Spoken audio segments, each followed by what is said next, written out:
గీతతో కోట్ల మందికి దారి చూపించిన అతనికన్నా గురువెవరు?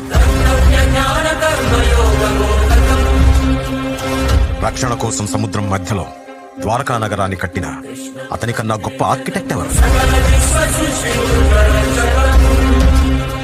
చూపుతోనే మనసులోని మాట చెప్పే అతనికన్నా గొప్ప సైకాలజిస్ట్ ఎవరు?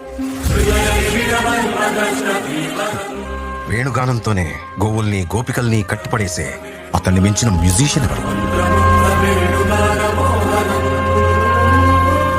నిత్యారోగ్యంతో ఉండే సూచనలు చెప్పిన అతనికి మించిన డాక్టర్ ఎవరు? ధర్మం కోసం యుద్ధం చేయమని చెప్పిన అతని మించిన వీరుడెవరు? కరువు కష్టం తెలియకుండా చూసుకున్న అతన్ని మించిన రాజెవరు? హోమయాగాలతో వర్షం తెప్పించిన అతనికన్నా ప్రకృతిని అర్థం చేసుకున్న క్లైమటాలజిస్ట్ ఎవరు? అన్కంట్రోలబుల్ ఆర్పిఎం తో తిరిగే సుదర్శన చక్రాన్ని